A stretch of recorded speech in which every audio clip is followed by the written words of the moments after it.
Thanks for staying up late and welcome to New Mexico Football Friday. We have a lot to talk about, so let's dig right in. On the show tonight, game of the week, and that's El Dorado versus Cleveland. Spirit Stick is always here, and highlights from the sky, well, that's pulled because of the balloon fiesta. Helicopters stayed here tonight. And of course, buried memories, and we'll explain all that when we get to it. Undefeated Rio Rancho hosting a Trisco Heritage in the city of Vision. Fans are out having a good time, playing in the stands, and the Rams get it rolling. Easton Brewer to Brady Patterson. That man named Brady's going straight into the end zone. Rio Rancho going up 7-0. Bad snap is on the way, and every time there's a bad snap, there's always crazy things happening, right? Luis Torres, oops, ball control lost for just a minute. James Romero makes the tackle for the safety for Trisco, and the Trisco's on the board with 2. Then Rio Rancho gets on the board with more offense. Easton Brewer, this time to Jacob Perez. Rio Rancho rolls hard. 57-14, Rams staying undefeated. Pat Quillen and his Rio Grande Ravens travel to Las Cruces to face the Oñate Knights in one crazy night right there. Knights Ryan Ariza catches the ball in traffic, then gets separation, separates himself all the way into the end zone for the quick 7-0 Oñate lead after the PAT. That was just the start of a big first quarter. Israel Diaz gets pressure on the quarterback, flushes him, and it's always bad to loft a pass in the middle of the field, and that's how interceptions happen. And remember, Ariza caught the touchdown pass. That's him on the pick. Pretty good night for the 5'8 senior. Now the key is to turn the turnover into points, and it is done. Fabian Reyes throw it, and guess who? Ariza with his second touchdown of the night, point after miss. So it's 13-0 Oñate.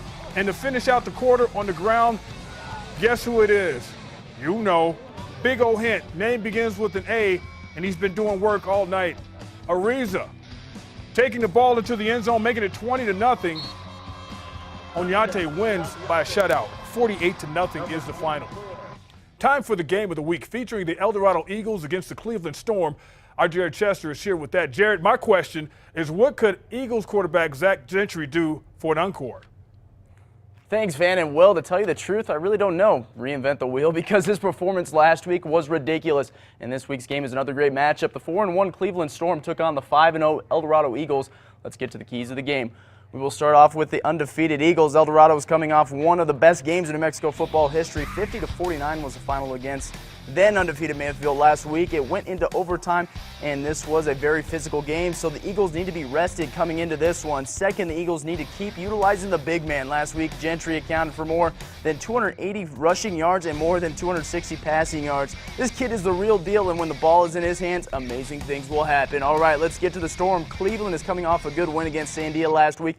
31-7 was the final. The Storm have been solid on the ground. They need to keep feeding the ball to senior Jesse Nieto. He had 3 touchdowns against Sandia and has 446 total rushing yards this year.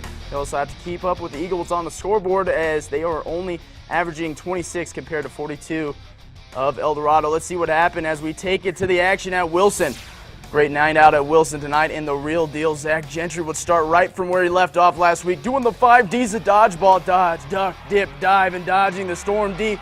Going up the sideline, 50 yards on the play. Are you kidding me? 7-0 after the PAT, but the Storm right back. Gabe Ortega says if Gentry can do it, I can do it. He takes this one 40 yards on the play. Game now tied at 7.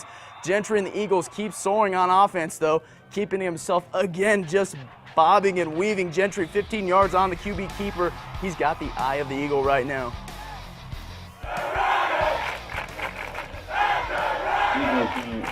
Crowd loving it to the second, just back and forth. Ortega connects with Adam Cook, and he takes this one to just outside the 10, and that would lead to this. Jesse Nieto hitting the hole, and the Storm tie this one back up at 14.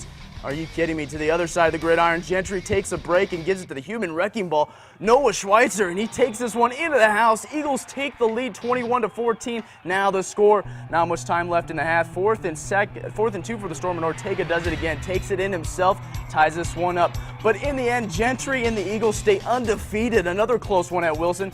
2-point conversion decided at 57-56. The final, Eagles now 6-0 on the year. Here's what Coach Rydenor of the Storm had to say about this game. We're not tackling very well. You know, you got to tackle a guy that's headed to the University of Texas, and when you don't do that, you put yourself in a position to get hurt. Offensively, I think we're moving the ball well. I think we're scoring the ball, but we got to cut down the turnovers and start tackling better than something. There you have it, football fanatics. Hope you had fun. Out of the shotgun, let's toss it back to Van Tate for more 6A football. Oh, yeah. Now, as you mentioned, Cleveland hung a loss on Sandia, the Matadors, last week. The Matadors in rebound mode and on the road to Carlsbad. The Cavemen starting the night 0-5, seeking their first win of the season. Sandia, the football, handoff to Jimmy Gallegos, takes it just inside the one. Reach for the pylon, but a little short. Then it would be Malik Matthews, the quarterback keeper, taking it to the outside and taking it into the house. Sandia getting on the board often in this one. Carlsbad tried to show some life, though, and they tried to do it in their passing game. Jonah Leva finds Travis Kessler deep after the ball is snapped. By the way, Red Rocket providing these highlights tonight. But it's Sandia winning tonight, 34-14. They are now 4-2 on the year. High school football scoreboard, you see the Hobbs Eagles roughed up by Lubbock Coronado tonight. Alamogordo better than Deming. West Mesa and Volcano Vista start the night with one thing in common. Both coming in only one win and their last loss close. 6 points for West Mesa, the slimmest of margins for Volcano, a 1-point loss to Atrisco. Oh yeah, let the band play. West Mesa Mustangs and Volcano Vista Hawks. Volcano coming out, fired up about playing at Community Stadium, and Josh Williams says, David Cormier, grab that ball. He does. Doesn't want to come down. Two defenders from West Mesa say, please fall down, please fall down. He finally does, and the Little Hawks love it. Then it would be Williams looking and finding Helio Lopez, touchdown after a nice couple of moves. Volcano Vista leading big, and then West Mesa trying to get a score with a little trickery. The flea flicker, Gonzalez to Dale, then back to Gonzalez for the touchdown. And he is running all the way in. That play works no matter what century you're in, no matter what year you're in. Okay, we got the word for the coach. Mustangs too far behind to make a difference, though. Volcano keeping it that way. Williams to Cormier again, and he's wide open for a second. Into the end zone he goes. Volcano wins it 53-16. They didn't stop there. They went to the KRQE.com and they went crazy. 321,000 votes. Volcano winning the Spirit Stick. And here's what they said after they decorated the stick.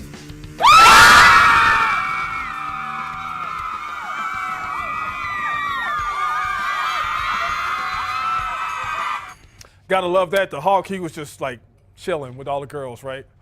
Losers of 3 straight, the Clovis Wildcats try to get off the snide by hosting Friendship of Woolworth, Texas tonight. First quarter, we start.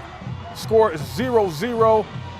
Dalton Hadley, after the introductions, is going to get something that he doesn't want to get.